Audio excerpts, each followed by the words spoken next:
오늘 베리언 스프링스에 있는 아내와 딸의 안부를 전합니다. 아들은 지금 저와 함께 있습니다. 아들이 저 뒤에서 제 녹음을 도와주고 있습니다.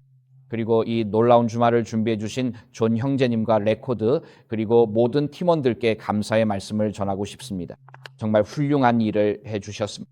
이렇게 많은 뜻을 같이 하는 분들이 안식일에 모여 교제하고 은혜와 진리 안에서 함께 성장하는 모습을 보니 정말 기쁩니다. 어젯밤 아니면 어제 우리는 2번의 설교를 했습니다. 그 설교들은 우리가 살고 있는 시대와 세상에서 일어나고 있는 일들에 더 초점을 맞췄습니다. 그리고 오늘은 우리 교회 안에 있는 일들, 우리 모두가 관심을 가져야 할 문제들, 우리가 인식하든 못하든 실제로 우리에게 깊은 영향을 미치는 문제들에 대해 이야기하려고 합니다. 그래서 오늘 아침에는 구매자주의 일이라는 제목으로 말씀을 나누고 오늘 저녁에는 구매자주의라는 제목으로 말씀을 나눌 예정입니다. 저는 설교 제목을 정하는데 그다지 창의적이지 않습니다. 그래서 오늘은 구매자주의 그리고 오늘 저녁에는 구매자주의입니다. 여러분도 아시다시피 우리는 인류 역사상 가장 중대한 시기로 다가가고 있습니다.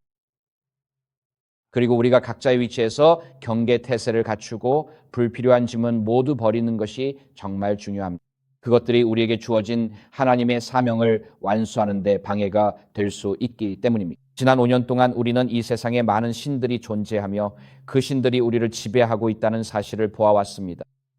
명령이 내려질 때 사람들은 정부가 우리에게 가하는 압박에 양심을 굴복시키곤 합니다. 그래서 저는 우리가 지난 5년을 되돌아보고 앞으로를 내다보는 것이 우리에게 꼭 필요하다고 생각합니다. 그리고 우리와 하늘에 계신 아버지 사이에 아무것도 끼어들지 않도록 해야 합니다. 그래서 다음번에 하나님의 백성에게 또다시 압박이 가해질 때 그들이 눌릴 만한 약점이 없도록 해야 합니다. 그리고 세상이 우리에게 무엇을 하든 우리는 당당히 설 수 있습니다. 오늘 저는 유엔과의 관계에 대해 말씀드리려고 합니다. 그리고 많은 분들이 동의하시겠지만 코로나는 많은 사람들에게 경각심을 일깨워준 계기였습니다. 코로나는 여러 면에서 우리의 눈을 뜨게 해주었습니다. 많은 사람들의 눈이 열리게 되었습니다. 그리고 오늘 제가 나눌 내용은 팬데믹 동안 일어난 일들과 많은 사람들의 눈이 뜨인 결과로 나오게 된 것입니다. 그러니 이제 시작하면서 저와 함께 머리를 숙여주시고 성령님의 임재를 초청하겠습니다. 오 사랑하는 하늘 아버지, 안식일에 축복을 주셔서 감사합니다. 주님, 지금까지 어제와 오늘 아침까지 저에게 주신 우정과 교제, 육적인 음식과 영적인 음식에 감사드립니다. 주님, 성령께서 계속해서 저희에게 말씀해 주시고 성령께서 저희 마음에 확신을 주셔서 단순히 메시지를 받는 것에 그치지 않고 오늘부터 저희의 생각을 변화시키시고 새로운 의의 길로 인도해 주시길 간구합니다. 그러니 주님, 저를 통해 그리고 저를 대신하여 말씀해 주시길 바랍니다. 예수님께서 영광 받으시고 이 말씀의 선포로 인해 그의 몸된 교회가 더욱 당당하고 진실하게 설 수 있기를 바랍니다. 예수님의 이름으로 기도드립니다. 아멘. 자, 오늘 아침 우리의 여정은 여기서 시작됩니다. 저는 유엔에 대해 이야기하려고 합니다. 유엔의 구조, 유엔의 문제, 예언의 영과 유엔 관련 내용에 대해 말씀드리겠습니다. 결론전 몇 가지 질문을 다루겠습니다. 이것이 오늘 아침 우리의 여정입니다. 여기 유엔이 있습니다. 뉴욕 유엔 건물입니다. 여러분 중유엔에 가본 적 있으신가요? 그곳 플라자 둘러본 적 있으신가요? 네, 많은 관광객들이 뉴욕에 갑니다. 사람들이 보고 싶어하는 것 중 하나가 바로 유엔 플라자입니다. 하지만 1985년 6월 6일에 이 기사가 실렸습니다.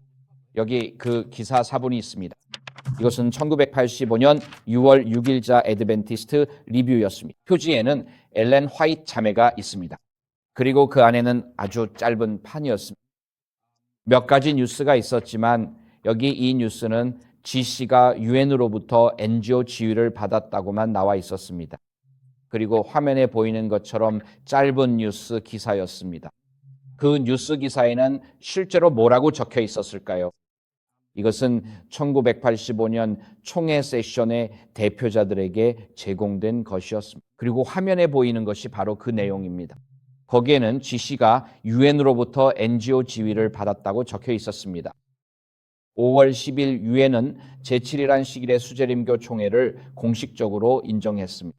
비정부 기구 NGO로서 유엔 경제사회 이사회 이코소크와 협의적 지위를 갖게 되었습니다. 유엔 안전보장이사회가 전쟁과 평화 문제를 다루는 것과 마찬가지로 이코소크는 전 세계적인 사회, 경제, 인도주의, 문화 문제를 다루며 여기에는 인권과 종교의 자유도 포함됩니다. 이제 총회는 뉴욕에서 열리는 모든 이슈석 회의와 스위스 제네바에서 열리는 인권위원회 회의에 대표를 파견할 권리를 갖게 되었습니다. NGO 지휘에는 교회의 중요한 사안에 대해 발언하고 서면 진술을 제출할 권리도 포함되어 있습니다. 우리는 새로운 NGO 지휘가 제7이란 시길의 수재림 교회가 또 다른 포럼에서 입지를 다지고 그로 인해 긍정적인 기독교적 봉사를 더욱 확대하는 데 도움이 될 것이라고 믿습니다. 그리고 이것이 1985년 총회에서 대표들에게 발표된 내용이었습니다. 즉 이제 우리는 유엔 에코소크, 즉 유엔 경제사회 이사회와 협의적 NGO 지위를 획득했다는 것입니다. 이제 실제로 이코소크는 몇 가지 결의안을 통과시켰는데 그중 하나가 오늘 아침에 관련이 있습니다. 그 결의안에는 협의적 지위의 NGO에 관해 이렇게 명시되어 있습니다. 즉 해당 단체의 목표와 목적은 유엔 헌장의 정신, 목적 그리고 원칙에 부합해야 한다고 되어 있습니다.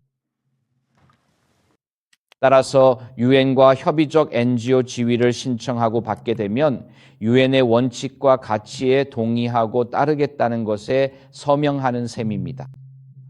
유엔에서 지원하는 비영리, 비정부 기구로서 말이죠. 그리고 그 이코소크 결의안은 1968년에 통과되었고 1996년에 재확인되었습니다.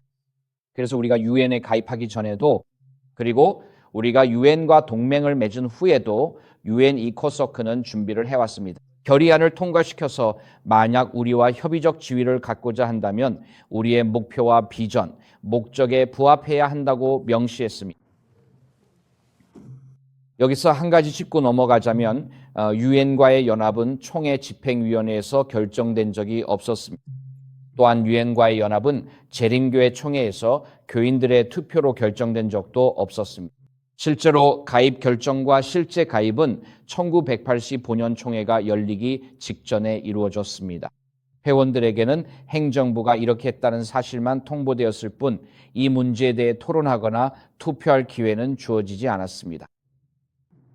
우리가 유엔에 가입하고 공식적으로 그들의 목표와 원칙, 가치에 우리 자신을 맡기려 한다면 당시 윌슨 시니어 행정부가 그렇게 중대한 결정을 내리기 위해 몇 주만 더 기다려서 대의원들에게 투표 기회를 줄 수도 있었을 거라고 생각하게 됩니다. 하지만 그들은 그렇게 하지 않았습니다. 결정은 이미 내려졌고 동맹은 체결되었으며 시간이 흐르면서 ADRA는 이제 유엔으로부터 협의적 NGO 지위를 부여받았고 IRA 즉 국제종교자유협회도 유엔으로부터 협의적 NGO 지위를 부여받았습니다. 그렇다면 우리 스스로에게 한번 물어봅시다. 유엔이 정확히 무엇을 하는 곳일까요? 제가 예전에 세계 여러 지역에서 ADRA를 위해 일했을 때가 있었습니다. 90년대에는 유엔이 온갖 구호단체들의 주요 기부자였지만 사실 유엔은 사적으로는 부패와 연줄, 비효율의 대명사로 여겨졌습니다. 그리고 그런 평가는 유엔의 친구들조차도 했던 말입니다. 직접 말로요. 그래서 저기 유엔이 있습니다. 플라자가 저기 있죠. 그럼 이제 유엔의 4가지 기둥에 대해 이야기해 봅시다. 유엔 헌장의 서문에는 유엔의 4가지 기둥이 나열되어 있습니다. 그 첫 번째는 평화와 안보입니다. 유엔 헌장에 따르면 유엔은 여기서 인용하자면 우리 생애에 2번이나 인류에게 말할 수 없는 슬픔을 안겨준 전쟁의 재앙으로부터 다음 세대를 구하기 위해 설립되었습니다. 인용 끝. 그래서 유엔은 1차, 2차 세계대전의 비극 이후에 만들어졌습니다. 또 다른 세계대전이 일어나지 않도록 하기 위해서였죠. 그리고 그들은 전쟁을 끝내고자 했습니다. 국제연맹이 실패했기 때문에 이제 세계의 국가들을 하나로 모으려는 시도가 있었고 평화와 안보가 그들의 최우선 목표였습니다. 유엔의 2번째 기둥은 인권을 옹호하는 것이었습니다. 유엔 헌장은 여기서 인용하자면 기본적 인권, 인간의 존엄성과 가치, 남녀의 평등한 권리, 그리고 크고 작은 국가들의 평등한 권리에 대한 신념을 확언하며 시작합니다. 그래서 유엔의 두 번째 기둥은 전 세계적으로 인권을 확립하고 정의하며 수호하는 것입니다. 유엔의 세 번째 기둥은 전 세계적으로 법의 지배를 확립하는 것으로 우리가 세계 공동체로서 법에 의해 다스려진다는 것을 의미합니다. 독재자들의 말이 아니라 법에 의해 다스려진다는 것입니다. 그래서 다시 한번 서문에서 이렇게 말합니다. 유엔은 즉 정의와 조약 및 기타 국제법의 원천에서 발생하는 의무에 대한 존중이 결합될 수 있는 조건을 확립하는 것을 목표로 한다고 명시되어 있습니다. 그래서 1930년대에는 무솔리니, 아돌프 히틀러, 그리고 요제프 스탈린과 같은 강력한 지도자들이 등장하는 것을 목격했으며 유엔은 세계를 다시 돌려서 국가 간의 국제관계가 강력한 지도자들에 의해가 아니라 법의 지배에 의해 운영되도록 하고자 했습니다. 이 모든 목표들은 칭찬할 만한 것들입니다. 이러한 목표들이 명시된 대로라면 저는 전혀 문제 삼지 않습니다. 여기에는 고귀한 목적이 담겨 있습니다. 그리고 유엔의 네 번째 기둥은 인간 개발과 관련되어 있습니다. 그리고 그들은 개발의 주요 요소로는 오래 건강하게 사는 삶, 좋은 교육을 받는 것, 적절한 생활 수준을 유지하는 것, 그리고 자신이 속한 공동체의 삶에 참여할 자유를 갖는 것이라고 주장합니다. 그래서 유엔의 네 가지 기둥은 평화와 안보, 인권, 법의 지배, 그리고 개발입니다. 그리고 이제 유엔의 주요 기관들이 있는데 실제로 유엔에는 6개의 주요 기관이 있습니다. 유엔의 구조, 즉 조직도에서 말이죠. 첫 번째 기관은 여러분이 아마 가장 잘 알고 있을 총회입니다. 이곳은 대통령과 총리들이 뉴욕 시내에 있는 그 거대한 홀에서 세계 각국 대표들에게 연설하는 곳입니다. 이곳이 바로 유엔의 주요 심의 및 대표 기관입니다. 그리고 유엔의 모든 회원국들이 총회에 대표로 참여하고 있습니다. 또한 안전보장이사회도 있습니다. 여러분도 유엔에 대해 들어본 적이 있을 겁니다. 바로 그 안전보장이사회입니다. 이곳은 총회의 하위 집단입니다. 15명의 회원국으로 구성되어 있으며 이 중 5개국은 상임이사국입니다. 그 5나라는 미국, 중국, 영국, 프랑스, 그리고 러시아 연방입니다. 이들은 기본적으로 제2차 세계대전의 승전국이었습니다. 그리고 유엔이 창설될 때 이 나라들이 안전보장이사회에서 상임이사국 역할을 하기로 결정했습니다. 그리고 나머지 10개국은 정기적으로 교체됩니다. 나머지 회원국들 중에서 선출됩니다. 그리고 이것이 오늘날 많은 긴장을 불러일으키고 있습니다. 왜냐하면 세계는 1945년 이후로 변화했고 인도와 같은 새로운 강대국들이 등장했기 때문입니다. 이들은 왜 우리가 유엔 안전보장이사회 상임이사국이 아니냐고 묻습니다. 안전보장이사회 말이죠. 그래서 1945년에는 세계를 대표했지만 이제는 세상이 달라졌습니다. 그리고 항상 확대에 대한 압력이 존재합니다. 안전보장이사회 상임이사국들은 국제법을 수호하는 문제를 다룹니다. 이들은 분쟁, 전쟁 발발과 같은 사안들을 다루며 국제 평화와 안보를 유지하려고 노력합니다. 그리고 경제사회이사회가 있는데 여기서 총회는 자문 NGO 자격을 가지고 있습니다. 그리고 이곳이 유엔에서 환경, 경제, 사회 문제에 대해 전 세계 글로벌 사안과 각국 정부를 조정하는 주요 기구입니다. 그리고 유엔의 개발 목표 이행도 담당합니다. 그리고 신탁통치이사회도 있습니다. 이것은 많은 사람들이 잘 모르는 부분이지만 신탁통치이사회의 역할은 11개의 신탁통치령에 대한 국제적 감독을 제공하는 것으로 이 지역들은 7개 회원국의 관리하에 놓여 있습니다. 신탁통치이사회의 임무는 이 11개 신탁통치 지역이 완전한 회원국이 될 수 있도록 성장시키는 것입니다. 유엔의 회원국으로서요. 그리고 그들 스스로의 권리로서의 주권 국가가 되도록 하는 것입니다. 그리고 네덜란드 헤이그에 위치한 국제사법재판소가 있습니다. 예를 들어 1990년대 발칸 전쟁 이후 보스니아에서 일부 전범으로 지목된 사람들이 이곳으로 이송되어 재판을 받아 발칸 전쟁 이후 인도에 관한 범죄로 유죄 판결을 받은 여성들도 있었습니다. 그래서 국제사법재판소는 헤이그에 위치해 있습니다. 네덜란드에 있습니다. 그리고 6번째로 3국이 있습니다.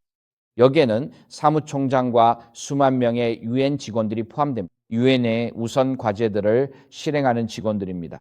우선 과제들입니다. 그리고 유엔 내에는 인권 기능도 있습니다. 그래서 유엔의 인권 피라미드 내에서 구조상 우선 유엔 인권 최고 대표가 있습니다. 그리고 이들은 전반적인 책임을 집니다. 전 세계적으로 인권 보호에 대한 책임입니다. 그 다음으로 인권이사회가 있습니다. 이 인권이사회는 2006년에 설립되었으며 전 세계적으로 인권을 수호하는 책임을 지는 유엔의 핵심 정부 간 기구입니다.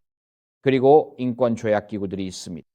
이들은 전 세계적으로 핵심 인권 조약의 이행을 감시하는 독립 전문가들로 구성된 위원회입니다. 그리고 특별 절차라고 불리는 것들이 있습니다. 이들은 독립적인 전문가들로 특정 주제나 국가에 관한 보고서를 안보리와 인권위 사회에 제출합니다.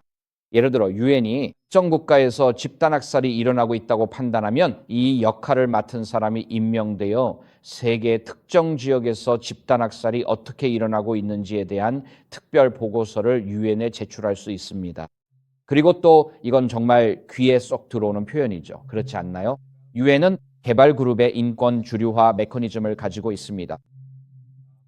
이 메커니즘은 전 세계 유엔의 모든 프로그램 전반에서 인권을 증진하는 역할을 합니다. 전 세계적으로 진행되는 모든 유엔 프로그램에 적용됩니다.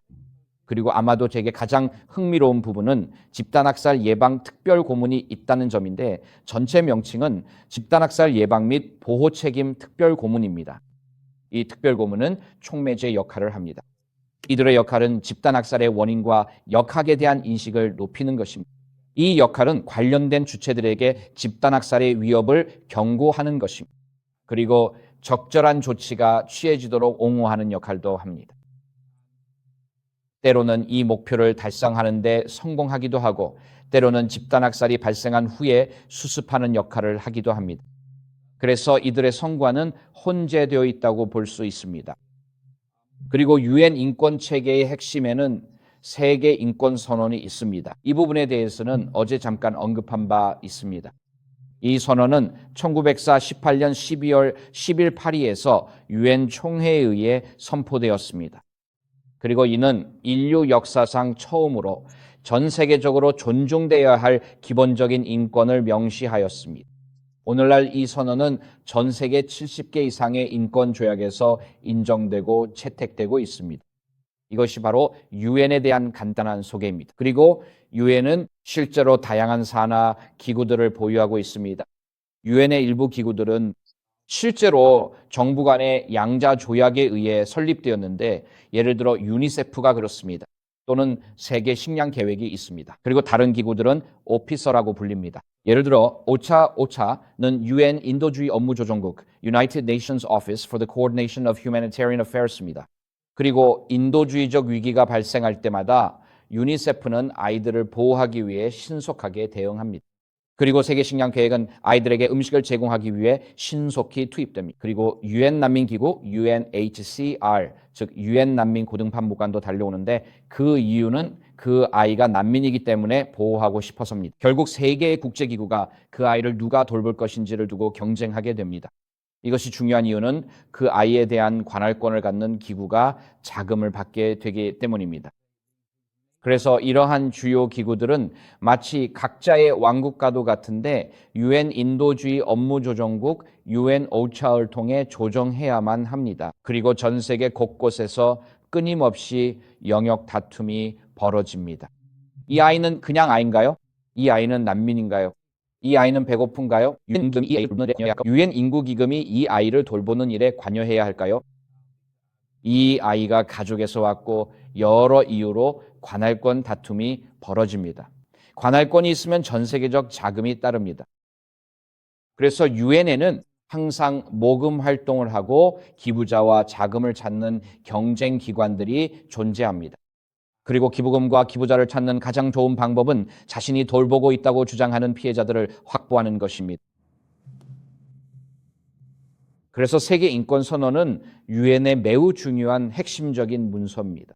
인권, 분야에 그렇다면 유엔의 문제는 무엇일까요? 문제는 무엇일까요? 이 부분에 대해서는 어제도 일부 다뤘습니다. 세계 인권 선언에는 서문이 있습니다. 여러분이 저 뒤에서 그걸 읽을 거라고 기대하지는 않습니다. 이해합니다. 독수리의 눈을 가지고 있지 않는 한 말이죠. 하지만 유엔은 세계 인권 선언은 모든 인간의 평등하고 양도할 수 없는 권리가 세계의 자유, 정의, 평화의 기초임을 인정하는 서문으로 시작합니다. 그리고 바로 거기에 첫 문장에 이렇게 쓰여 있습니다. 인간 가족의 모든 구성원이 지닌 고유한 존엄성과 평등하며 양도할 수 없는 권리의 인식이 세계의 자유, 정의, 평화의 기초이다. 우리는 이렇게 말하죠. 정말 다행이다. 문제는 이 한 번에 양도할 수 없는 권리 언급 이후에 유엔이 헌장과 세계 인권 선언이 인간의 권리로 전환된다는 점입니다. 그리고 어제도 말씀드렸듯이 인간의 권리와 양도할 수 없는 권리 사이에는 근본적인 차이가 있습니다. 양도할 수 없는 권리는 도덕적 우주에서 사랑하는 창조주에 의해 창조되었다는 사실 그 자체로 여러분의 것입니다. 예를 들어 우리 헌법과 독립선언서에서는 생명, 자유, 그리고 행복 추구가 우리가 어떤 정부 아래에 살든 상관없이 창조주로부터 주어진 것이라고 명시되어 있습니다. 반면에 인간의 권리는 정부가 법률로 부여하는 것이며 정부가 줄 수도 있고 뺏을 수도 있습니다. 이것들은 양도할 수 있는 권리가 아닙니다. 좋은 시기에는 나타나고 나쁜 시기에는 사라집니다. 그래서 이런 조항들 중 일부는 우리 재림교인들도 실제로 동의합니다. 예를 들어 화면에 보이는 제1조가 그렇습니다. 여기에는 모든 인간은 태어날 때부터 존엄성과 권리에 있어 자유롭고 평등하다고 나와 있습니다. 그들은 이성과 양심을 부여받았습니다. 그리고 서로에게 형제의 정신으로 행동해야 합니다. 저는 여기에 아멘이라고 말하겠습니다. 여러분도 그렇지 않으신가요? 저는 그 부분에 아무런 문제가 없습니다. 그리고 재림교 세계에서는 특히 세계총회에서 공식적으로 발표한 성명들에서 이 조항, 즉 제18조를 특별히 강조합니다. 여기에는 모든 사람은 사상, 양심, 종교의 자유를 가질 권리가 있다고 명시되어 있습니다. 이 권리에는 자신의 종교나 신념을 바꿀 자유와 혼자 또는 다른 사람들과 함께 공개적으로나 사적으로 자신의 종교나 신념을 표현할 자유가 포함됩니다. 가르침, 실천, 예배, 준수에 있어서 말입니다. 꽤 괜찮은 조항 아닌가요? 동의하지 않으세요? 그리고 우리는 실제로 이 조항을 세계총회에서 발표하는 공식 성명서에 언급하고 있습니다. 우리는 이 조항을 기념하고 지지하며 이 조항을 고수합니다. 그리고 그 외에도 여러 방식으로 강조합니다. 문제는 사람들이 우리는 세계 인권 선언을 지지합니다라고 말하면서 이런 예시들을 들 때 사람들은 그거 좋은 일이지라고 생각한다는 점입니다. 문제는 세계 인권 선언의 마지막 부분에 이르면 제29조 2항에 도달하게 된다는 점입니다. 우리 교회는 세계 인권 선언 제18조를 공식 성명에서 기념합니다. 왜냐하면 이 조항이 사상의 자유, 양심의 자유, 종교의 자유를 보장하기 때문입니다. 그리고 또한 자신의 종교나 신념을 바꿀 권리의 자유도 포함하고 있습니다. 여기에는 복음을 전하고 복음을 나누며 사람들에게 예수 그리스도를 따르도록 초대할 자유가 내포되어 있습니다. 따라서 전도와 개종의 자유가 명시적으로 포함되어 있지는 않지만 종교를 바꿀 자유는 유엔 세계 인권 선언에 포함되어 있습니다. 세계 인권 선언의 말이. 그리고 오늘날 세계의 일부 지역에서는 이 자유가 부분적으로는 존중되지만 완전히 존중되지는 않고 있습니다. 중동에는 국가 신분증에 무슬림, 기독교인 또는 무신론자 중 하나로만 표시할 수 있다고 규정한 나라가 있습니다. 그리고 만약 종교를 바꾸고 싶다면 기독교인에서 무슬림으로 또는 무신론자에서 무슬림으로 바꿀 수 있습니다. 하지만 무슬림에서 다른 종교로 바꾸고 싶다면 무신론자로만 변경할 수 있습니다. 기독교인으로는 바꿀 수 없습니다. 그래서 그 특정 국가에서는 많은 사람들이 무신론자로 등록하고 있습니다. 그리고 통계상으로는 그 나라에서 무신론이 급격히 증가하고 있습니다. 하지만 실제로는 무신론이 증가하는 것이 전혀 아닙니다. 법이 신분증에서 완전히 종교를 바꾸는 것을 허용하지 않기 때문입니다. 그래서 우리는 세계 인권선언 제18조를 지지합니다. 문제는 제29조 2항과 3항이 다음과 같이 명시하고 있다는 점입니다. 여기에는 자신의 권리와 자유를 행사함에 있어 모든 사람은 법에 의해 정해진 제한에만 따를 것이라고 명시되어 있습니다. 이것은 오직 타인의 권리와 자유에 대한 적절한 인정과 존중을 보장하고 도덕성, 공공질서, 그리고 민주사회에서의 일반 복지를 충족시키기 위한 정당한 요구를 충족하기 위한 목적에서만 허용됩니다. 이것은 세계인권선언 1조부터 28조까지 명시된 모든 권리가 절대적인 권리가 아니며 정부나 유엔이 판단하는 사회의 일반 복지에 따라 제한될 수 있다는 것을 의미합니다. 즉, 사회의 일반 복지에 부합한다고 정부나 유엔이 판단하는 바에 따라 제한될 수 있다는 것입니다. 제29 조3항은 이렇게 말합니다. 이러한 권리와 자유는 결코 유엔의 목적과 원칙에 반하는 방식으로 행사될 수 없습니다. 즉, 쉽게 말해 이 법률 용어를 해석하면 우리는 오직 우리의 권리를 행사할 수 있을 뿐입니다. 정부나 세계보건기구 같은 정부간 기구, 그리고 기타 유엔과 같은 조직의 지시에 따르는 한에서만 말이죠. 혹은 글로벌 이해관계자들의 지시에 따르는 한에서만 가능합니다. 양도할 수 없는 권리는 사라졌습니다. 유엔이 권리라고 부르는 것들은 사실 권리가 아닙니다. 그것들은 언제든지 철회될 수 있는 일시적인 허가에 불과합니다. 만약 우리가 개인으로서 하는 일이 새로운 글로벌리스트 통치 체제가 말하는 민주사회에서의 일반 복지와 그리고 유엔 자체의 목적과 원칙과 충돌한다면 우리는 COVID-19에서 그 전형적인 예를 보았습니다. 우리의 총회 정책 매뉴얼에서 많은 분들이 이 내용을 잘 알고 계실 겁니다. 여기 PAL 부서, 즉 공공 및 종교자유부서의 서문에는 공공 및 종교자유부서의 목적이 무엇인지 설명되어 있습니다. 총회에서 그리고 확장하여 전 세계의 모든 지회, 연합회, 지방회에 해당됩니다.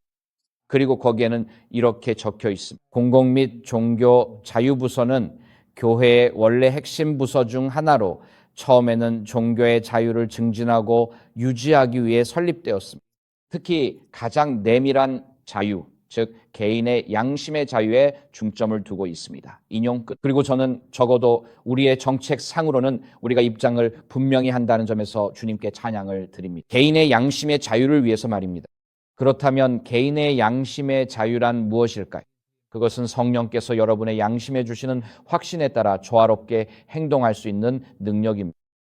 이것이 바로 양심의 자유가 의미하는 바입니다. 성령께서 여러분에게 어떤 확신을 주실지 여러분이 성령께 지시하는 것이 아니라 성령의 확신에 순종할 수 있는 능력이 바로 그것입니다. 그리고 어떤 사람들은 이렇게 말합니다. 지난 5년 동안 우리가 들어온 이야기인데요. 성경에는 백신에 대해 아무것도 언급되어 있지 않고 예언의 신에도 백신에 대해 거의 언급이 없으니 성령께서 백신에 대해 여러분에게 확신을 주실 수 없다는 것입니다. 왜냐하면 성경과 예언의 신에 아무런 언급이 없으니 이것은 종교적 자유의 문제가 아니라는 논리입니다.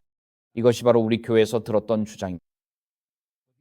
자, 성경을 사도행전 16장 6절로 펴보시기 바랍니다. 사도행전 16장 6절에는 흥미로운 구절이 있습니다. 이 구절은 우리가 대개 그냥 지나치기 쉬운데 처음 읽을 때는 깊은 신학적 의미가 담겨 있지 않은 것처럼 보이지만 사실 꽤 흥미로운 구절입니다. 잠시 이 구절에 대해 생각해 보고 싶습니다. 여기서 말하는 것은 바울의 두 번째 선교 여행에 관한 내용입니다. 그들은 부르기아와 갈라디아 지역을 지나갔는데 성령께서 아시아에서 말씀을 전하지 못하게 하셨다고 나와 있습니다. 어떤 번역본에서는 예수의 영이라고도 되어 있습니다.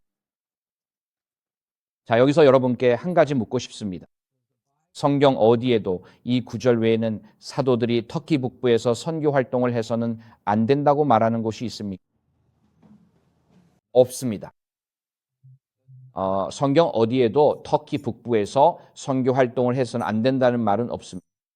그런데 여기서 성령께서는 성경 어디에도 언급되지 않은 어떤 일을 하지 말라고 사도들에게 확신을 주십니다. 이것이 우리에게 무엇을 말해줍니까? 이것은 성령께서 성경에 침묵하는 문제에 대해서도 여러분의 양심에 확신을 주실 수 있다는 것을 의미합니다. 하지만 그것은 여전히 성령께서 여러분의 양심해 주시는 정당한 확신입니다. 그러므로 성경이 백신 접종에 대해 침묵하고 있으니 이것이 종교적 자유의 문제가 될 수 없다는 주장은 결국 이런 의미가 됩니다. 여기 이 구절은 거짓입니다. 왜냐하면 이 구절은 성령께서 사도들에게 비두니아로 가지 말라고 확신을 주셨다고 말하지만 사실 성경에는 그 주제에 대해 아무런 언급이 없기 때문입니다. 그러니 만약 성경이 비두니아에 가지 말라는 것에 대해 침묵하고 있다면 논리적으로 일관성을 가지려면 바울은 그때 우리에게 확신을 주신 분이 성령이 아니었다고 말해야 할 것입니다. 그래서 여기서 중요한 점은 만약 누군가가 성경이 어떤 문제에 대해 침묵하고 있다면 성령께서 그 문제에 대해 여러분에게 확신을 주실 수 없다. 그러므로 이것은 종교적 자유의 문제가 아니다라고 주장한다면 여러분은 그것을 근거로 삼을 수 없다는 것입니다. 성경의 원칙에 대해 말씀드리자면 방금 한 구절만 보여드렸는데 그 구절에서 성령께서 여러분에게 어떤 문제에 대해 확신을 주실 수 있다는 것을 알 수 있습니다. 그 문제는 완전히 그것은 하나님의 말씀 어디에도 다뤄지지 않은 내용입니다. 이 논리의 흐름을 따라오고 계신가요?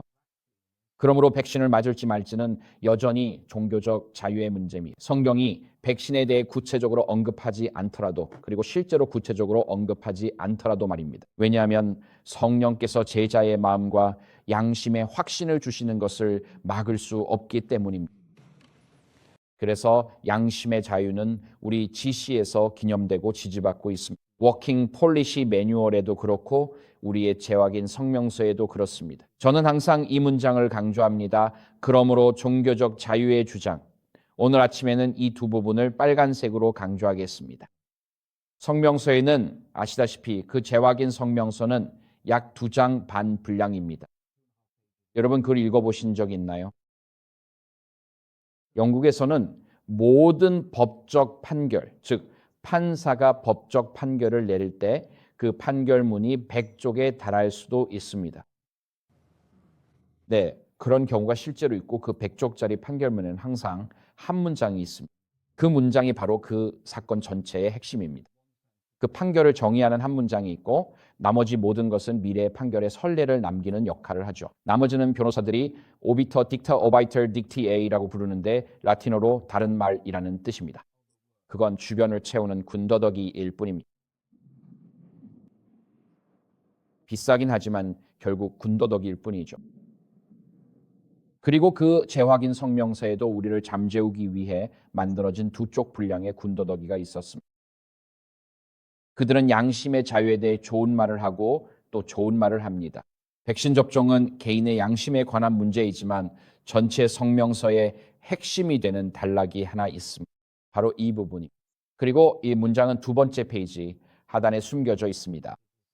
그래서 화면에 보이는 대로 제7이란 시길의 수재림교회는 보건부와 세계총회 공공업무 및 종교자유부와 협의하여 이 성명을 발표했습니다. 일반적으로 시행되는 백신 접종 프로그램이 우리 교인들과 더 넓은 지역사회의 안전과 건강을 위해 중요하다고 확신합니다. 이것이 사회의 일반 복지와 관련된 것처럼 들리지 않나요? 다른 말로 표현하면 그렇다는 뜻입니다. 따라서 종교의 자유를 주장하는 것은 정부의 명령이나 고용주의 프로그램에 반대하는데 적절하게 사용될 수 없습니다. 그리고 같은 문구가 다시 나오는데 이번에는 표현만 바꿔서 지역사회의 건강과 안전을 보호하기 위해 고안된이라고 되어 있습니다. 그래서 총회가 양심의 자유를 부정하는 내용은 더 넓은 지역사회의 건강과 안전에 대해 언급하는 2 문장 사이에 끼어 있습니다. 더 넓은 선, 일반적인 선, 사회의 일반 복지가 총회가 내세우는 전달 방식입니다. 이는 성령께서 여러분의 양심에 주시는 확신을 무시할 권리가 자신들에게 있다고 전제하는 것입니다. 이 성명을 통해 총회 게이시는 당시 지도자들은 전 세계 모든 재림교인들에게 그들이 깊이 간직하고 기도로 준비한 신념에 대해 공식적으로 선언한 것입니다. 신념에 따라 고려된 사항들은 종교적 면제의 유효한 근거로 인정되지 않았습니다. 본질적으로 우리 지도자들은 전 세계 교인들의 양심에 성령께서 주신 확신을 자신들이 무시할 권한이 있다고 말한 것입니다. 만약 그들의 판단에 따라 성령께서 사회의 일반 복지를 위해 행동하지 않는다고 여겨진다면 말입니다. 이처럼 성령을 무시할 권한을 주장하는 것은 성경 어디에도 근거가 없습니다. 그러나 전 세계 재림교인들에게 양심의 자유를 부정한 것은 GC가 유엔과의 협의적 NGO 지위로 인해 법적으로 요구된 행동이었습니다. 이 지위는 우리에게 유엔의 목표와 목적 그리고 유엔 인권선언 제29조 2항에 포함된 일반 복지 개념을 지지할 것을 요구합니다. 세계 인권선언이 바로 그것입니다. 그리고 우리는 공식 성명을 통해 유엔을 지지한다는 점을 반복적으로 언급해 왔습니다. 공식 성명을 통해 세계 인권선언을 지지한다고 여러 차례 밝혀왔습니다. 실제로 우리는 세계 인권선언 50주년을 맞아 모든 정부가 세계 인권선언의 모든 원칙을 준수할 것을 촉구하는 성명도 발표했습니다. 우리의 성명 중 하나는 실제로 정부가 이러한 모든 원칙, 즉 개인의 양심의 자유를 유엔이 사회 전체의 복지라고 판단하는 것에 종속시키는 것까지 포함하여 모두 준수할 것을 촉구했습니다. 이런 내용을 실제로 읽어보면 정말 믿기 어려울 정도입니다. 코로나 이전이든 이후든 우리 재림교인들은 모두 언젠가 미래의 UNE 혹은 WHO와 같은 그 산하기관이나 단체가 예를 들어 올해 초에 막 체결된 새로운 팬데믹 대비 조약에서 어떤 사안이 사회 전체의 복지에 해당한다고 선언한다면 우리는 오늘날 GC가 항상 유엔의 편에 설 것임을 알아야 합니다. 왜냐하면 GC는 공식적으로 유엔과 동맹을 맺으며 스스로를 유엔에 종속시켰기 때문입니다. 그리고 GC는 지난 4년 동안 그랬던 것처럼 전 세계 재림교인들의 양심의 자유를 부정할 준비가 되어 있고 또 그렇게 하기를 주저하지 않습니다. 실질적으로 우리는 GC로부터 이런 말을 듣고 있는 셈입니다. 재림교인들은 자신의 양심에 따라 행동할 수 있지만 그 행동이 조화를 이루는 한에서만 가능하다는 것입니다. 즉, 유엔이 공공의 이익이나 공동 복지 또는 공익이라고 판단하는 모든 것에 따라야 한다는 것입니다. 달리 말하면 공식적인 재림교회 내에서 양심의 자유는 이제 사라져 GC는 오직 그들의 행동이 GC의 세계주의적 주인들의 결정과 일치할 때만 교인들을 지지할 것입니다. 즉 사회의 공동선이나 일반 복지에 부합하는 것에 한해서만 허용된다는 뜻입니다. 우리는 유엔과 동맹을 맺은 것이 아니라 유엔에 복종하고 있는 것입니다. 그리고 우리 지도부는 정치적 편이라는 명분 아래 교인들과 양심의 자유 모두를 희생시켰습니다. 하지만 문제는 거기서 끝나지 않습니다.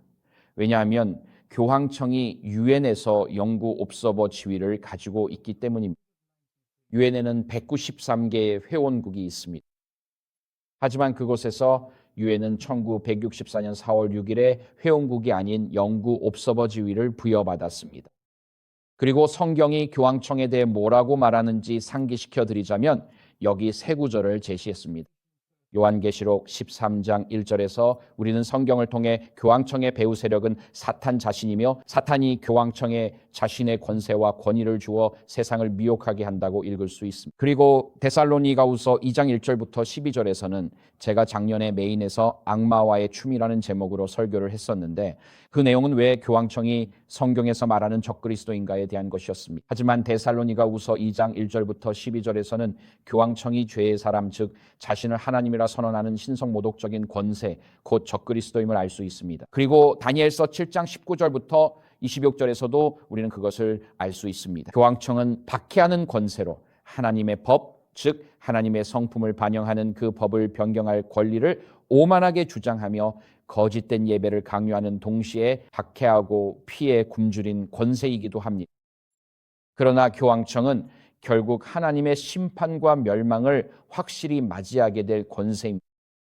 그래서 교황청은 하나님께서 적그리스도로 정죄하신 권세입니다. 그럼에도 불구하고 오늘날 교황청은 모든 유엔 총회, 안전보장 이사회 그리고 경제사회 이사회 이커석 회의에 참석하여 그들의 활동을 참관할 권리를 가지고 있습니다. 오늘날 교황청은 영구 옵서버 국가의 자격으로 국제조약을 비준할 법적 권한이 있으며 유엔에서 국제법 제정 조약의 협상에 적극적으로 참여할 수 있습니다. PPC는 실질적인 제안을 할 수 있고 다른 협상 당사국의 제안을 거부하거나 표결을 요청하거나 심지어 직접 투표할 수도 있습니다.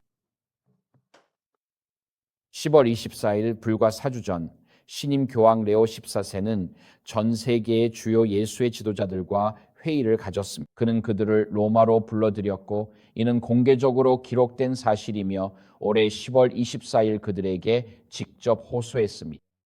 정치적, 문화적, 영적 모든 사회 계층에서 그들의 사명을 이행하는 데 앞장설 것을 요청한 것입니다. 그리고 그가 이렇게 말했습니다. 제가 의역하자면 여기 그의 연설에서 나온 말입니다. 그는 이렇게 말했습니다.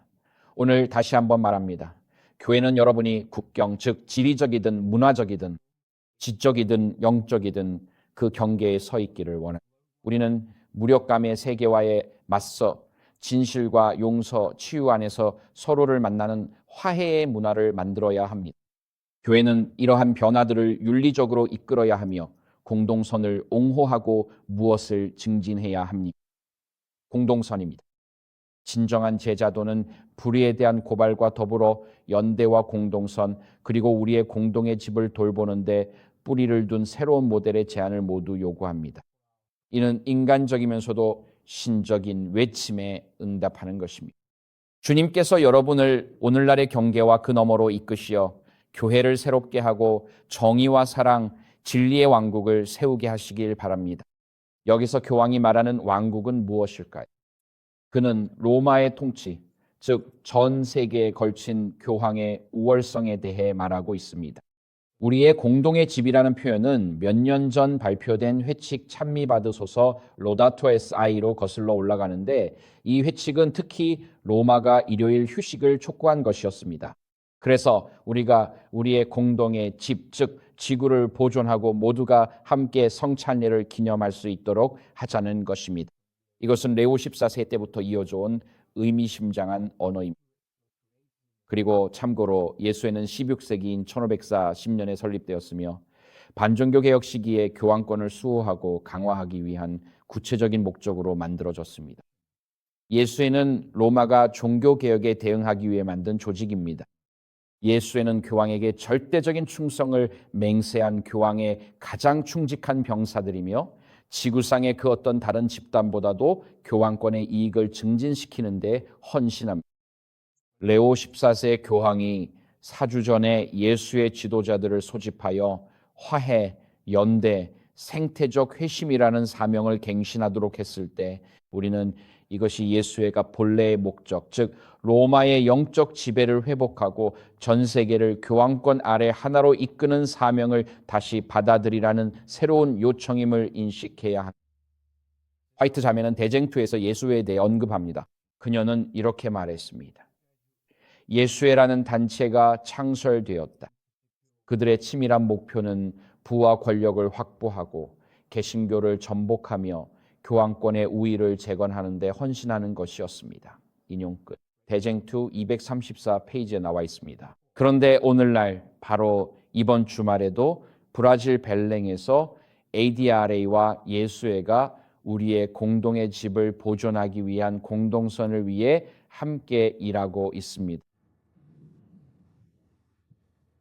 이것은 인터넷에 올라와 있습니다. 여러분이 ADR와 인도 유럽 지부에서 읽을 수 있는 보도 자료들로 재림교인들과 예수회가 공동의 목적을 찾았다는 사실을 축하하고 있습니다. 제가 지어내는 것이 아니라 누구나 볼 수 있도록 인터넷에 올라와 있습니다. 이제 교황청과 예수회와 나란히 유엔 경제사회 이사회 이코석에서 협의주의를 가진 5,400개의 NGO 중에는 루시스 또는 루카스 트러스트가 있는데 이는 루시퍼의 약자입니다. 앨리스 베일리는 세계적으로 유명한 오컬티스트였으며 신지학의 제자였고 당시 루시퍼 출판사로 알려졌던 곳을 설립했으며 이후 루시스 트러스트로 이름이 바뀌었습니다. 그리고 앨리스 베일리는 유엔을 홍보했습니다. 모든 사람들이 오컬티스트의 관점에서 공동선을 위해 함께 일할 수 있는 수단으로서 말이죠. 루시스 트러스트는 이를 공개적으로 인정하고 있습니다. 저기 그들의 웹사이트가 있고 거기에도 그렇게 적혀 있습니다. 그들의 웹사이트에는 다음과 같이 나와 있습니다. 루시스 트러스트는 유엔 경제사회 이사회의 자문 지위를 갖고 있으며 World Goodwill은 유엔 국제공개국으로부터 인정을 받았습니다. 비정부 기구로서 루시스 트러스트와 월드구실은 설립 이후 중재, 교육 자료 및 세미나를 통해 지원을 제공해 왔습니다. 유엔의 중요성을 강조함으로써 목표와 활동. 그래서 우리는 스스로에게 묻습니다. 어떻게 사탄 숭배자들과 예수회 그리고 재림교인들이 공통의 목적을 찾을 수 있을까? 이것은 의문을 제기합니다. 제 말은 그게 어떻게 가능한 일이죠?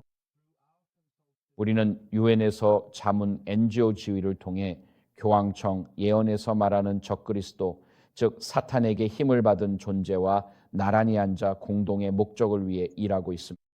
그리고 우리는 우리의 공동의 집을 보존하기 위해 예수회와 협력하고 있습니다. 그들의 주된 목적은 우리의 개신교 신앙을 파괴하는 것입니다.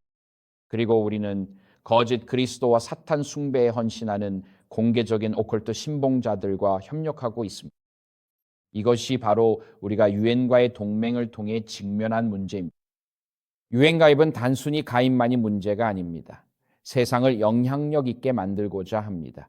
무슨 일이 벌어지고 있는지 한 달 안에 더 많은 정보가 공개될 예정입니다. 왜냐하면 무대 뒤에서 이 연구를 많이 해왔기 때문입니다. 우리가 유엔과 제휴한 이후로 발표한 모든 성명서들을 보면 점점 더 유엔의 언어를 담고 있습니다.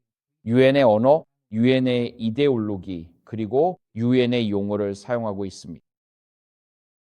그래서 우리가 세상에 영향을 주는 것이 아니라 세상이 우리에게 영향을 주고 있는 것입니다. 이것이 바로 문제입니다. 그렇다면 이 문제에 대해 우리가 영적인 지침을 가지고 있나요? 네. 유엔과 예언의 신을 살펴보면, 그리고 예언의 신을 보면 알 수 있습니다. 여기 한 구절의 성경 말씀으로 시작하겠습니다. 너는 그들과 그들의 신들과 언약을 맺지 말라. 이것은 하나님의 백성이 약속의 땅에 들어가려 할 때 하나님께서 주신 경고였습니다. 하나님께서는 자신의 백성에게 주변 민족들과 공식적인 동맹을 맺지 말라고 경고하셨습니다. 구약시대나 신약시대 어느 시점에서도 하나님께서 자신의 백성에게 주위의 이방 민족들과 동맹을 맺으라고 조언하신 적은 한 번도 없습니다. 그들은 그런 지시를 단 한 번도 받은 적이 없습니다. 그런데 여호수아 1장 바로 첫 장에서 사실 성경을 여호수아 1장으로 넘겨보면 그들이 약속의 땅에 들어가자마자 바로 그 일을 하게 됩니다. 그리고 약속의 땅 끝에서 그들은 앞에 있는 민족들을 쫓아내고 있습니다. 하지만 여호수아 1장 22절에서 바로 여기서 그들이 첫 번째 언약을 맺게 됩니다. 그리고 이것이 그들의 문제의 시작이었습니다. 죄송합니다. 사사기입니다. 정말 죄송합니다. 사사기 1장입니다. 사사기 1장 한 장입니다. 그러니까 사사기 1장 22절입니다. 거기 보면 그들도 베델을 치러 올라갔다고 나와 있습니다. 이것은 사사기 1장 22절이고 여호와께서 그들과 함께 하셨습니다. 요셉의 집이 정탐꾼들을 베델로 보냈습니다. 그 성의 옛 이름은 루스였습니다. 정탐꾼들이 한 남자가 성에서 나오는 것을 보고 그에게 말했습니다. 성 안으로 들어가는 길을 우리에게 알려주면 우리가 너에게 잘해주겠다. 헤세드로 대하겠다. 제 번역에는 친절하게라고 나와 있습니다. 그러니까 그렇다는 거죠. 그 단어는 히브리어로 언약에 신실하다는 의미입니다. 그들은 그 땅의 사람들과 언약을 맺었다고 나와 있습니다. 그래서요, 그가 그들에게 성으로 들어가는 길을 알려주었고 그들은 그 성을 칼로 쳤지만 그 남자와 그의 가족은 살려주었습니다. 그리고 사사기 2장 1절에 보면 여호와의 사자가 길갈에서 복임으로 올라와서 말씀하셨다고 나옵니다. 2장 1절입니다.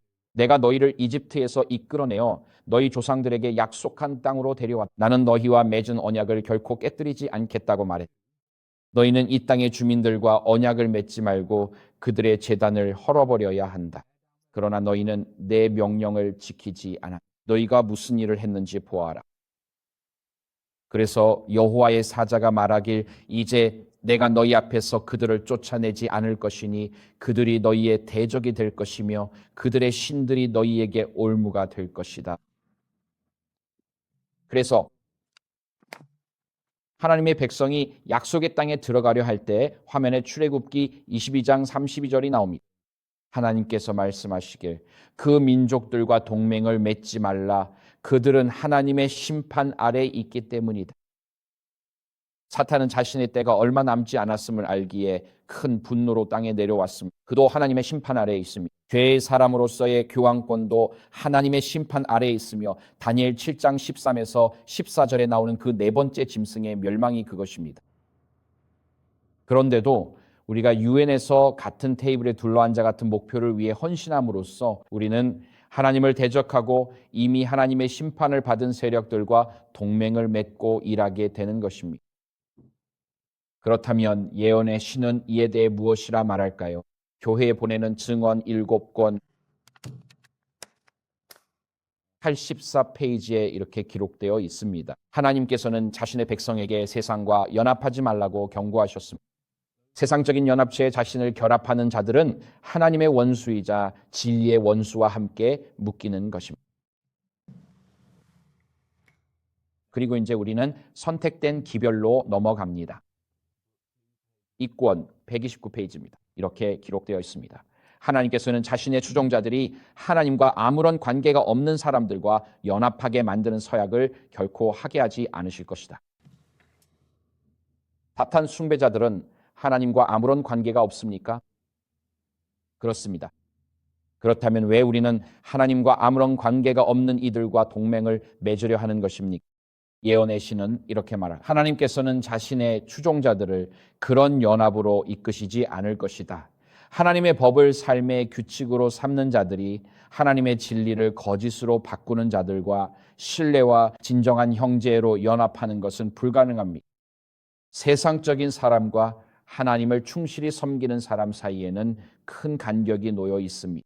너희는 하나님과 재물을 겸하여 섬길 수 없습니다.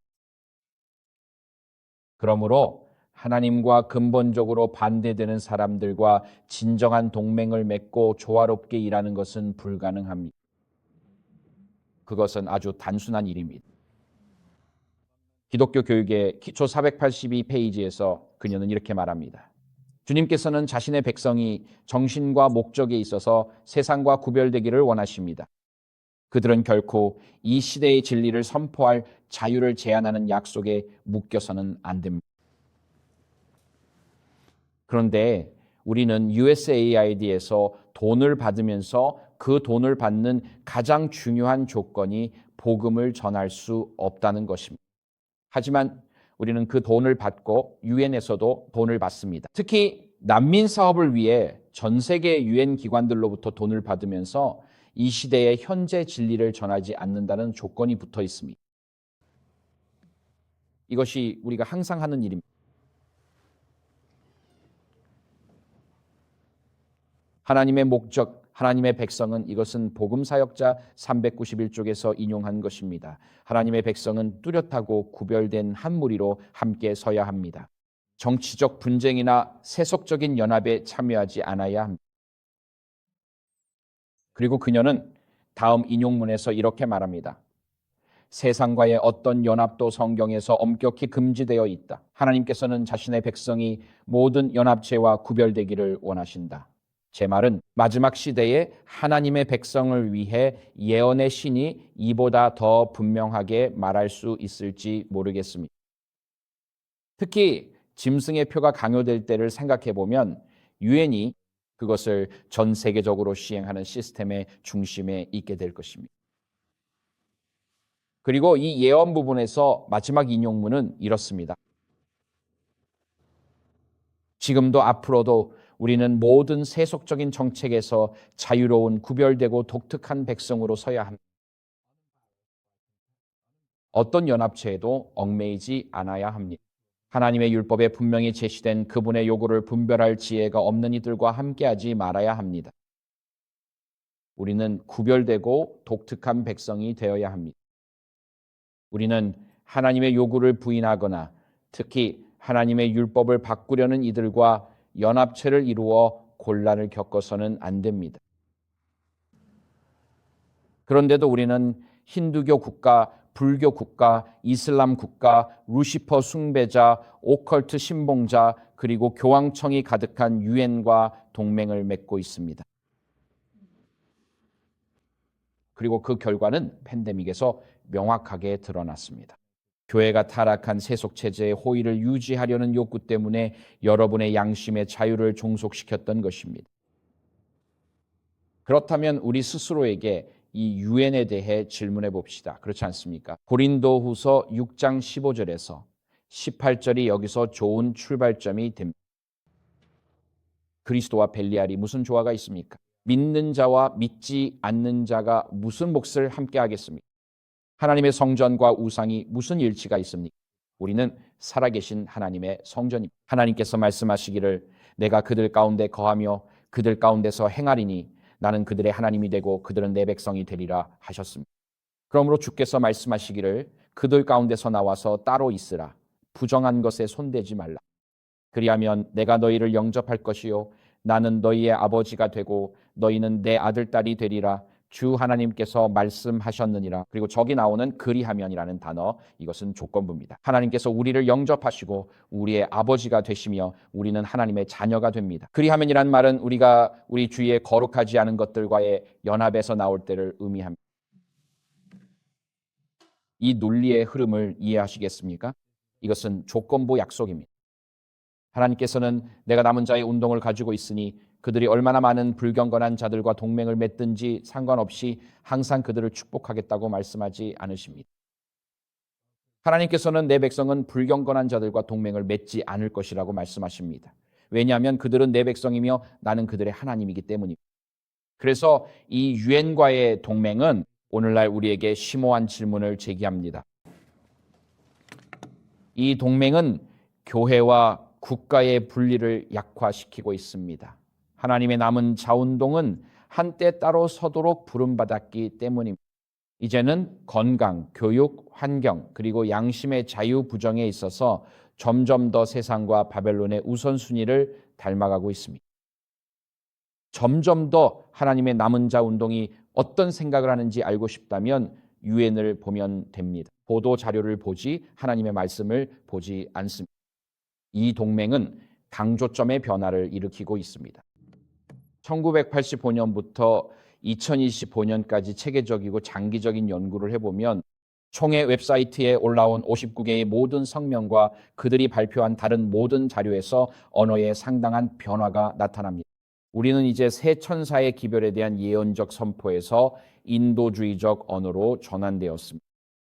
유엔과의 동맹은 우리를 마지막 속임수에 대비시키고 있습니다.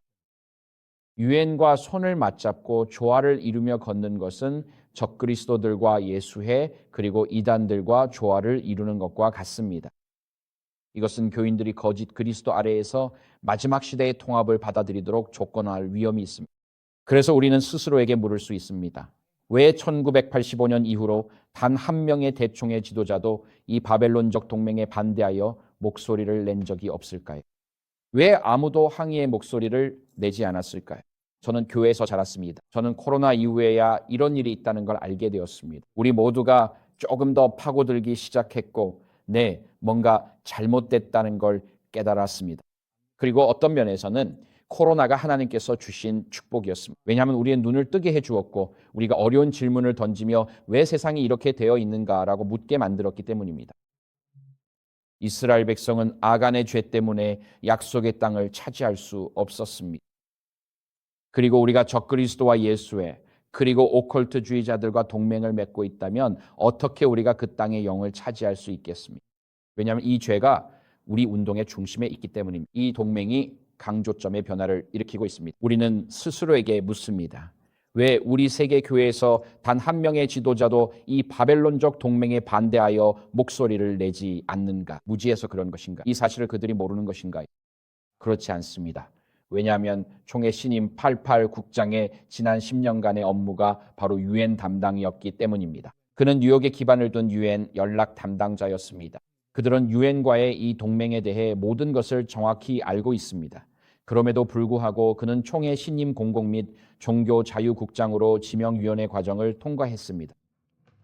이 사실은 저에게 전혀 신뢰를 주지 않습니다. 유엔과 연관된 사람이 그와 관련된 모든 것에 얽힌 사람이 이론적으로 우리의 양심의 자유를 수호한다는 사실이 그렇습니다. 이는 마치 여우가 닭장을 지키는 것과 같습니다. 정말 그렇습니다. 우리는 그들이 두려움 때문에 목소리를 내지 않는지 질문할 수 있습니다. 아마도 여러분은 많은 직업을 가지고 있을 수도 있고 더 이상 내부 그룹으로 간주되지 않을 수도 있습니다. 그렇다면 양떼를 지키기 위해 자신의 명성을 걸지 않는 이런 지도자들은 과연 어떤 목자입니까? 아니면 그들이 연합과 동의하기 때문입니까? 그렇다면요, 우리 GC 지도자들이 어떻게 우리가 하나님의 남은 무리 운동이라고 주장할 수 있겠습니까?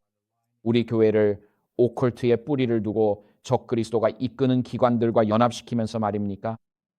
어떻게 그럴 수 있습니까? 야고보서 4장 4절은 화면에 이렇게 나와 있습니다. 간음하는 자들아, 세상과 친구가 되는 것이 하나님과 원수되는 것임을 알지 못하느냐?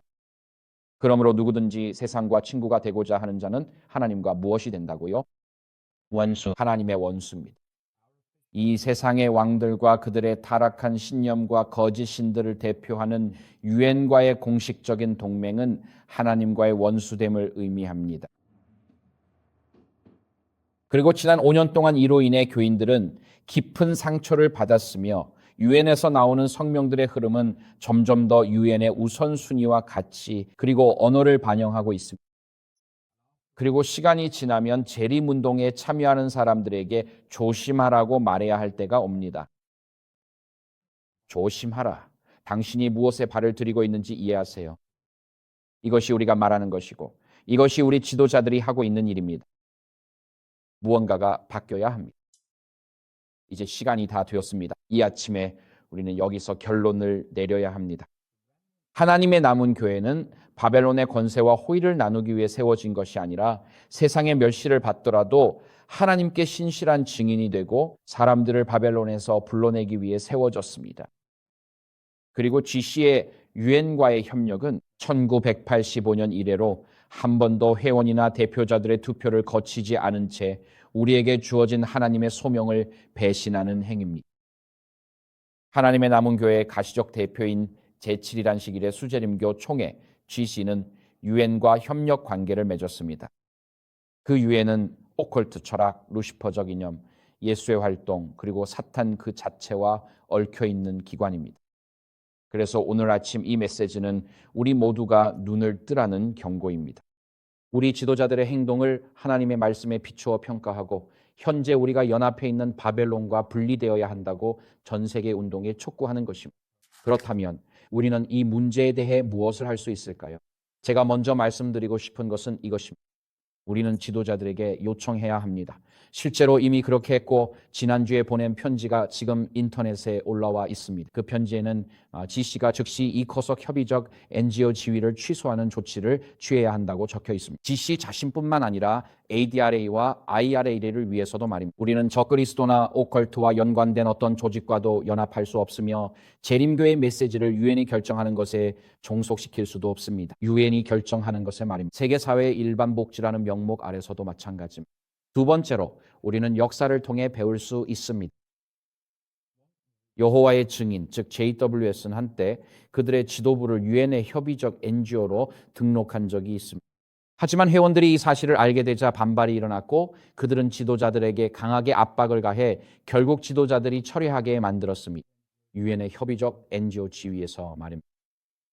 물론 우리는 여호와의 증인과 신학적으로는 의견이 다르지만 나치 독일에서 아돌프 히틀러에 가장 단호하게 반대한 이들은 재림교인이 아니라 여호와의 증인들이었습니다.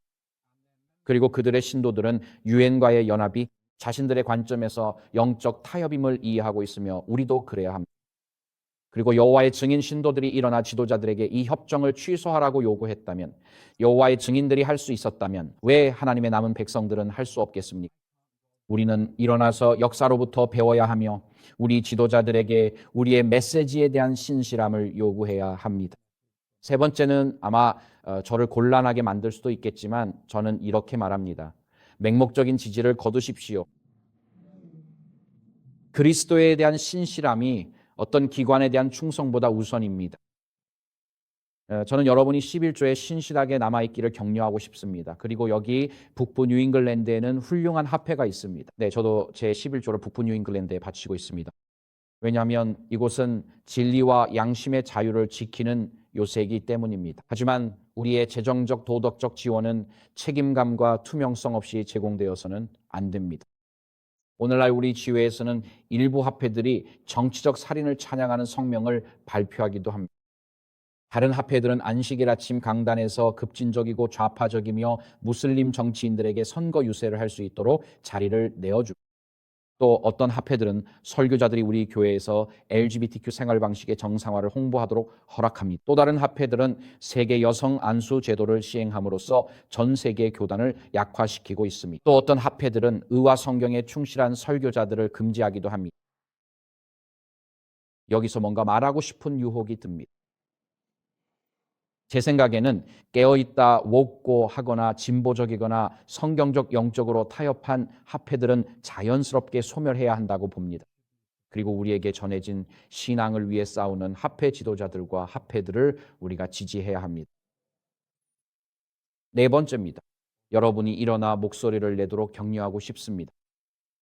모든 신자는 유다서 3절에 나오는 것처럼 신앙을 위해 싸울 의무가 있습니다. 배교 앞에서 침묵하는 것은 동의하는 것과 같습니다. 이 문제들을 여러분의 목사님께 제기하세요. 목사님이 여러분을 달가워하지 않을 수도 있지만 그래도 꼭 제기하세요. 합회장에게도 이 문제를 제기하고 영적 책임과 개혁을 요구하세요. 여호와의 증인들도 할 수 있다면 우리도 할 수 있습니다. 그리고 마지막으로 가장 중요한 것은 조직적 연합이나 공식 성명, 세계 인권 선언에 대한 모든 논의 속에서 진정으로 중요한 것은 우리가 원시적 경건함으로 돌아가야 한다는 필요성입니다. 우리는 저 자신부터 시작해서 오늘 이 자리에 있는 우리 모두에게까지 확산되는 개인적이고 원시적인 경건의 부흥이 필요합니다. 화이트 자매는 464페이지에서 이렇게 썼습니다. 그리고 바로 지금 우리가 살고 있는 때가 이때입니다. 하나님의 심판이 이 땅에 마지막으로 임하기 전의 말입니다. 즉 은혜의 시간이 끝나기 전, 마지막 7 재앙이 내리기 전, 바로 그 시기가 오늘 우리가 처한 때입니다. 하나님의 심판이 이 땅에 마지막으로 임하기 전에 주님의 백성들 가운데 사도시대 이후로 한 번도 목격되지 않았던 원시적 경건의 부흥이 일어날 것입니다. 하나님의 영과 능력이 그의 자녀들에게 부어질 것입니다. 이것이 바로 우리가 지금까지 논의해온 주제들입니다. 우리는 정책에 대해 논쟁할 수 있고 예산에 대해, 동맹에 대해, 유엔에 대해 논쟁할 수 있지만 진정으로 중요한 것은 원시적 경건의 부흥입니다. 내 집에서, 내 가족에서, 내 벽난로 곁에서, 그리고 여러분의 집과 여러분의 마음에서도 말입니다. 그리고 저와 우리 모두가 각자의 삶을 정결하게 하고 삶을 바로잡으며 삶의 모든 부분에서 주님을 위해 당당히 서고 빛 가운데 살고 걷기를 구하며 빛이신 그분과 교제하고 어둠의 일들과는 아무런 교제를 갖지 않을 때 우리 각자의 개인적인 삶에서 그때 성령께서 우리가 이전에 한 번도 경험하지 못한 방식으로 부어질 것입니다. 그래서 오늘 아침 이 자리에서 여러분께 꼭 권하고 싶은 것은 다른 무엇보다도 오늘 이 순간부터 살아계신 하나님과의 개인적인 만남을 그 어느 때보다도 더 진지하게 여기시라는 것입니다. 그분은 거룩하시고 공의로우시며 의로우시고 우리가 매일 예배드릴 만한 분이십니다. 그리고 우리는 우리 주변의 모든 문제들을 해결하실 분으로 그분을 신뢰할 수 있습니다. 제가 목요일에 이곳으로 비행기를 타기 전에 개인 경건 시간을 가졌는데 저는 매년 성경을 통독합니다. 지금은 역대하를 읽고 있습니다. 그리고 이것은 히스기야가 아시리아 군대가 예루살렘을 침공하고 공격하려고 왔을 때 이스라엘 백성들에게 한 말입니다. 아시리아 군대는 하나님의 백성을 조롱하며 너희 하나님이 너희를 구원할 수 있다고 생각하느냐라고 말했습니다. 다른 나라 신들은 구원 못했다. 여호와도 너희를 구원 못할 것이다. 히스기야가 백성들에게 한 말이다. 그는 말했다. 강하고 담대하라. 그리고 용기를 내라. 역대하 32장 7절입니다. 강하고 그리고 담대하라. 아시리아 왕과 그와 함께 있는 모든 무리들을 두려워하거나 낙심하지 말라. 그와 함께 있는 모든 무리를 두려워하지 말라. 그와 함께 있는 모든 무리를 두려워하지 마십시오. 우리와 함께 계신 분이 그들보다 더 크십니다. 그와 함께 있는 것은 육신의 팔이지만 우리와 함께 계신 분은 우리 하나님 여호와이십니다. 그분이 우리를 도우시고 우리의 전쟁을 싸우십니다. 전쟁은 치열합니다. 하지만 전쟁은 주님의 것입니다.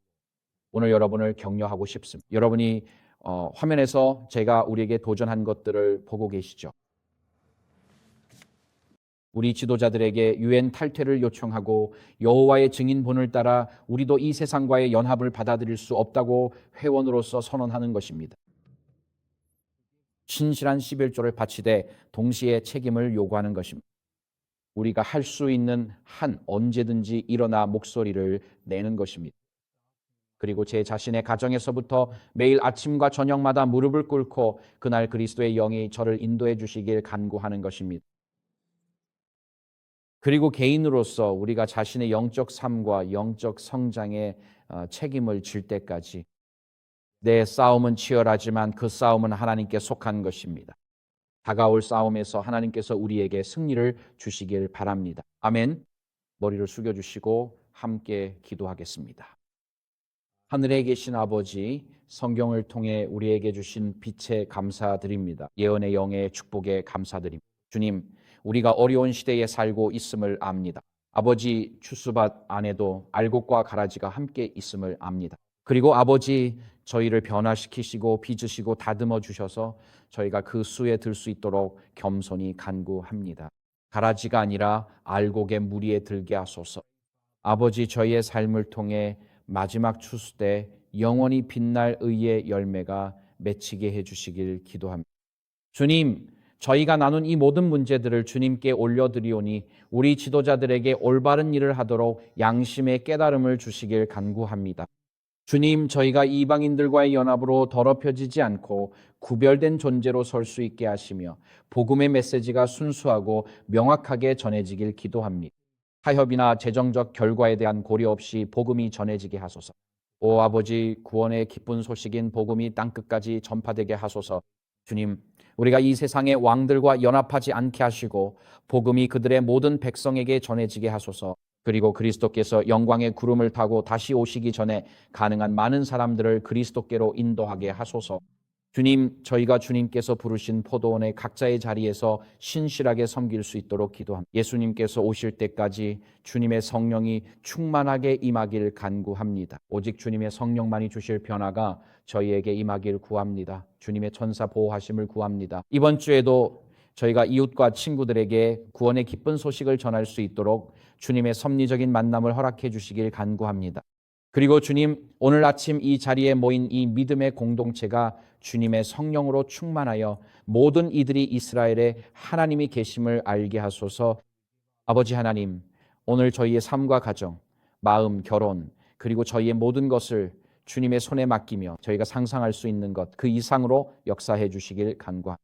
이 모든 기적을 미리 감사드립니다. 예수님의 이름으로 기도드립니다. 아멘.